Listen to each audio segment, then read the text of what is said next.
মাছের ডিম এমন একটা জিনিস, কেউ হয়তো খেতে খুবই ভালোবাসে, আবার কেউ খেতে একদমই ভালোবাসে না। যারা খেতে ভালোবাসে না তাদের জন্যই কিন্তু রেসিপিটা আমি নিয়ে আসছি। একদম মাংসের স্বাদে গন্ধে ভরপুর একটা রেসিপিটা যদি ভালো লেগে থাকে লাইক দিয়ে সবার সাথে শেয়ার করে দিবেন, যাতে সবাই খেতে পারে এইভাবে করে বানিয়ে। যারা ভালোবাসে না তারাও কিন্তু খাবে এইভাবে বানিয়ে দিলে। এখন বাজারে মাছ কিনতে গেলে সব মাছের মধ্যেই কিন্তু ডিম হয়ে গেছে, তাই ডিম হয়ে গেলে মাছের টেস্টটাও কিন্তু একটু কমে যায়। এটা রৌ মাছের ডিম। রৌ মাছ আর কাতলা মাছ দুটো মাছের ডিমই টেস্টটা কিন্তু অলমোস্ট একই রকমের। আর এই ডিমের মধ্যে কিন্তু একটা পর্দা থাকে, ওই পর্দাটাকে ফেলে দিলেই ডিমটা কিন্তু একদম সুন্দর করে বেরিয়ে আসে। পর্দাটাকে ফেলে বাটির মধ্যে নিয়ে নিলাম। এখন এটার মধ্যে আমি কি কি মেশাবো আপনারা ভিডিওটা স্কিপ না করে দেখতে থাকুন। স্বাদ অনুসারে নুন দিয়ে দিলাম, আর সামান্য পরিমাণে হলদির গুঁড়ো দিয়ে দিলাম।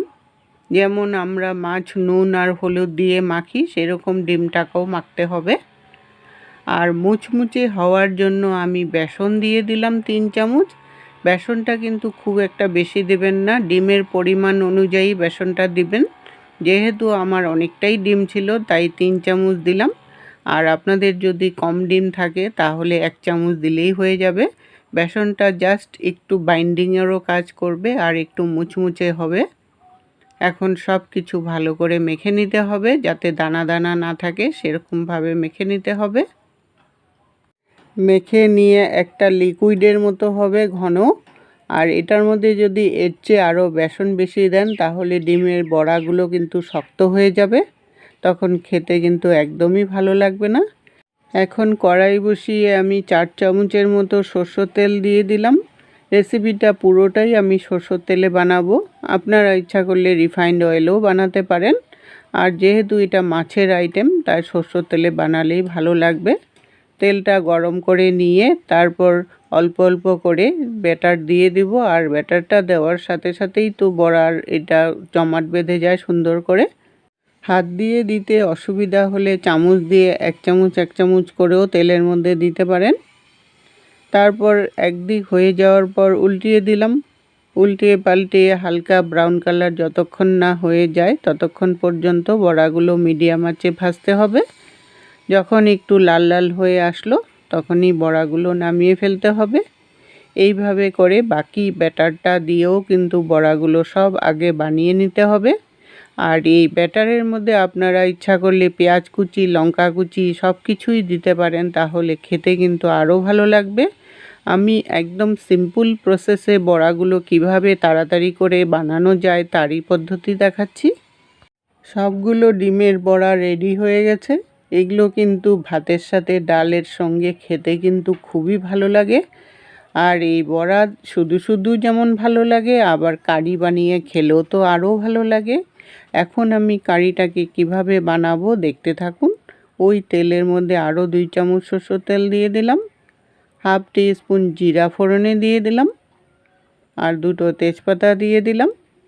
জিরা আর তেজপাতাটা একটু ভাজা হয়ে যাওয়ার পর একটা বড় সাইজের আলুকে ডুমো ডুমো করে কেটে নিয়েছি, আলুটাকে দিয়ে দিলাম। আলুটা দিলে কারিটা খেতে কিন্তু খুবই ভালো লাগে। আপনারা ইচ্ছা করলে আলু ছাড়াও কিন্তু বানাতে পারেন। সামান্য পরিমাণে নুন আর একটু হলদি পাউডার দিয়ে এখন আলুগুলোকে একটু ভাজা করে নেব। আর আপনারা ইচ্ছা করলে আলুটাকে আগে ভেজে উঠিয়ে রেখে তারপর কারিটাকে বানাতে পারেন। আমি একবারেই সোমবার দিয়ে কারিটা কিভাবে বানানো যায় তারই প্রসেস দেখাচ্ছি। এদিকে আলুটা ভাজা হতে হতে আমি একটা মশলা রেডি করে নেব। একটা পেঁয়াজকে কেটে নিয়েছি, আর 4-5 কোয়া রসুন নিয়েছি, আর আধা ইঞ্চির মতো আদা নিয়েছি, আর ঝালের জন্য 4টা লঙ্কা নিয়েছি, পাকা লঙ্কা নিয়েছি কারণ রঙটা সুন্দর হবে বলে। এখন সব কিছু মিক্সিতে পেস্ট করে নেব। ঝালটা আপনাদের টেস্ট অনুসারে দিয়ে নিতে পারেন। এদিকে আলুটা ভাজতে ভাজতে কিন্তু একটু লাল হয়ে আসছে। এখন এটার মধ্যে একটা টমেটো কুচি দিয়ে দিলাম। টমেটোটা দিলে কালারও যেমন হবে আবার স্বাদেরও ব্যালেন্স করবে। টমেটোটা একটু ভেজে নিয়ে যখন একটু গলে গেল তখন এটার মধ্যে আমি মিক্সিতে পেস্ট করা আদা রসুন আর পেঁয়াজের পেস্টটাকে দিয়ে দিলাম। এখন এর সাথে কিছু মশলা অ্যাড করব। হাফ চামচ হলদি পাউডার দিয়ে দিলাম, আর হাফ চামচ জিরার গুঁড়ো দিয়ে দিলাম, আর হাফ চামচেরও কম ধনের পাউডার দিয়ে দিলাম। এখন সব কিছু মশলাটা ভালোভাবে কষিয়ে নেব যতক্ষণ না তেল ছেড়ে দেয়। এই মশলাটা যত ভালো করে কষাবেন রেসিপিটা খেতে কিন্তু ততটাই ভালো হবে। মশলাটা যখন প্রায় কষানো হয়ে গেল তখন এটার মধ্যে হাফ চামচেরও কম কাশ্মীরি লাল লঙ্কার গুঁড়ো দিয়ে দিলাম। কালারটা তাহলে আরও সুন্দর হবে। কাশ্মীরি লাল লঙ্কার গুঁড়োটা দিয়েও আরেকটু ভেজে নিলাম। ভাজাটা যখন পুরোপুরি হয়ে গেল তখন এটার মধ্যে আন্দাজ মতো জল দিয়ে দিলাম। জলটা দিয়ে মশলার সাথে ভালো করে মিশিয়ে নিয়ে স্বাদ অনুসারে নুন দিয়ে দিলাম। এখন ঝোলটাকে ফুটতে দিব। আলুটা সিদ্ধ হয়ে না যাওয়া পর্যন্ত ঝোলটা যখন ফুটে গেল আলুটাও সিদ্ধ হয়ে আসলো তখন ভেজে রাখা বড়াগুলোকে দিয়ে দিলাম। বড়াগুলো দিয়ে আরও 2-3 মিনিট ফুটিয়ে নিলাম। ফুটিয়ে যখন একটু ঘন হয়ে আসলো ঝোলটা তখন এটার মধ্যে গরম মশলা গুঁড়ো করে দিয়ে দিলাম। এলাচ আর দারচিনি থেতো করে নিয়েছি, এটাকে দিয়ে জাস্ট মিশিয়ে নিয়ে ঢাকা দিয়ে নামিয়ে নিলেই আমার ডিমের বড়ার কারি একদম রেডি হয়ে গেল। রেসিপিটা কেমন লাগলো বন্ধুরা কমেন্ট করে জানাবেন।